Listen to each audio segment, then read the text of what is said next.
Hello and welcome to Tuneful Teaching. Today we'll be discussing special education in our schools. My name is Olivia Murray and I teach high school choir. My name is Allie Hill and I teach middle school band. My name is Emily Morris and I teach elementary music. My name is Claire Thicklin and I teach middle school choir. Tune in for some helpful insight and tips into special education in the classroom. Let's start with something really important. As a teacher, when teaching special education students, it is very important to have dignity, which means treating every student like a full human being because they are. Every decision, support, and plan should center around respecting students, valuing their abilities, and helping them succeed.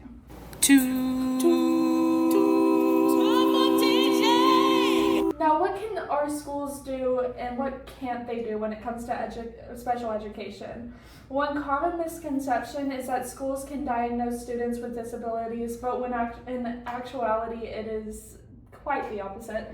That is done by medical or psychological professionals outside of the school system. What schools can do is evaluate students and determine eligibility for services based on educational needs. In Texas, schools are required to have a process to locate and identify children with suspected disabilities. As part of that process, many districts have a committee such as Child Find that will review educational data and make referrals for special ed testing. Referrals can be made by parents, doctors, and school staff. Another thing that is it kind of gets confused a lot, is accommodations versus modifications. Yes. I know that for a while I was like, what's the difference? What's the difference? Yes. Some big things. So accommodations change how a student learns or shows that they know, but they do not change the expectations of what they're learning. There are 4 types of modifications. There's presentation.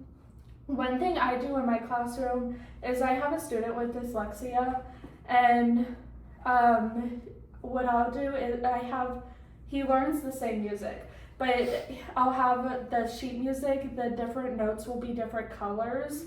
So like he can still associate the different notes on the staff with the different colors, and it that's something that helps him. That would be an example of accommodation for presentation. Or have y'all ever seen the little recorders that like have the buttons? Yes. That can be used for students with like fine motor disabilities. That's when I have a few of those in my classroom, so they can still learn the same stuff as the rest of the students, but it's easier for them to play the recorder. And the next one is response, and the student, or an example of that would be like the student has sheet music, and they're allowed to have sheet music in front of them. My bad. Let me get my thoughts back on track. They'll be able to have sheet music if you're requiring everyone to be memorized. And they could still have sheet music in front of them. And then setting is like having the student closer to the front, so that like if they have attention issues, it always helps to have them closer to the front and closer to you. And timing, like giving a student more time to memorize music. There's several examples that we could go through, but we would be here all day. On the other hand, modifications actually change what the student is expected to learn. This means altering the curriculum or lowering grade level expectations. I've had a student that he's in 4th grade, but he's learning on a 4-year-old level, and so you'll teach him you wouldn't teach him the 4th grade stuff. And so that's a great example of that. And understanding the difference between accommodation and modification is really important because it affects how we support students while still maintaining fairness and access to education. As a teacher, you will encounter IEPs. IEPs, this is one of the most important parts of special education. The IEP, or also known as Individualized Education Plan. An IEP is a formal, legally binding document. It outlines the student's needs, the services and supports they'll receive, their learning goals, and how their progress will be tracked. IEPs are created by a team, which includes teachers, parents, specialists, and sometimes even the student. The goal of an IEP is to ensure that every student has access to a free and appropriate public education, often referred to as an FAPE. Now we'll go over IDEA and disability categories. So IEPs, what Olivia was telling us about, fall under the federal law called Individuals with Disabilities Education Act, or IDEA. So IDEA requires schools to provide services in the least restricted environment. This means students should be in their general education classes majority of the time with additional support. This does impact our field quite a bit because we are not considered general ed. I know in my classroom, students of mine that fall under this get pulled out of my band rehearsals a lot, and it's really hard because they're missing our content, you know, and it's hard when your class is getting sacrificed. But I know it's important, and so we often will have these special education students and their peers. They might not know their peers as well. They might be falling behind in your class because they're getting pulled out of these extracurricular type classes so they can stay in their general education classes. It's important for us as teachers to bridge the gap between the two groups to make sure that the special education students still feel included even though they're getting removed. It's our job to keep them immersed in our culture in our classrooms. And can I add something? Yeah, of course. So I know like with elementary and stuff, a lot of the times we'll have our life skills classes come in with, they'll like have them come in with like the second grade, like a second grade class. Like so they're with their peers, and it may also be hard because they don't get, like they're in their life skills class, they don't know the second grade class as well. And so it's also important for you to make sure they're not, like they're bridging the gap because like a second grader, they're gonna be like, oh, like this is different. Yes. And so it's very important, especially like with music classes, a lot of the time that will happen because they want them to have experience, like interact with each other. And it's important for you to be able to like bridge that gap. Yes. And under IDEA, there are 13 disability categories. It's a little more specific.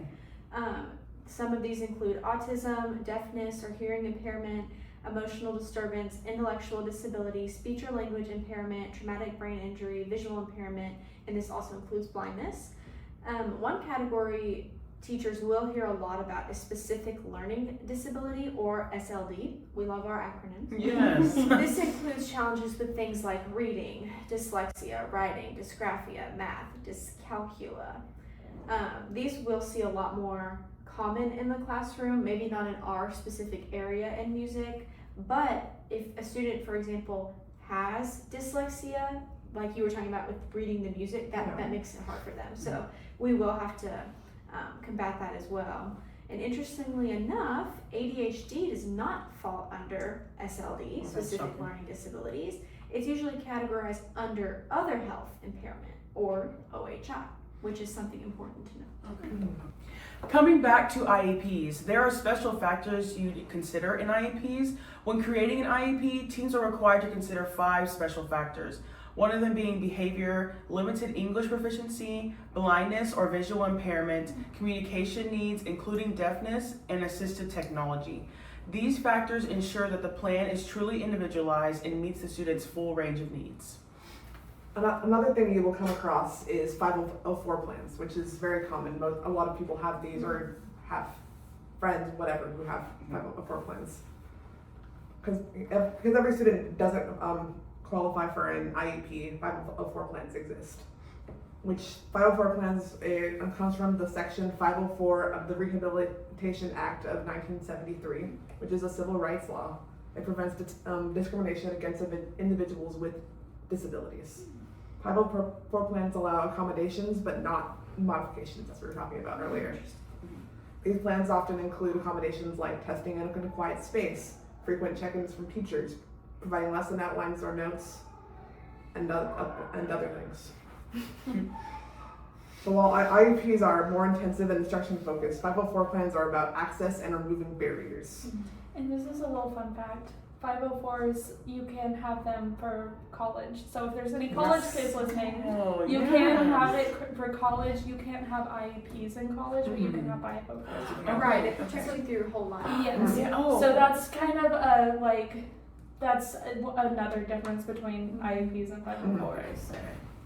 All right, another plan is the behavior intervention plans, or BIPs, which is BIPs are used when a student's behavior is interfering with their learning or the learning of others. But before this can be created, the student must go through a functional behavior assessment, or FBA. A BIP includes proactive strategies to help the students manage behavior and succeed in the classroom. It also becomes a part of their IEPs or 504 plans. And now, knowing all of this, what does this even mean for us as future educators? Understanding the differences between accommodations and modifications, knowing how IEPs and 504 plans work, and recognizing the importance of individualized support will help us become more effective and more compassionate teachers.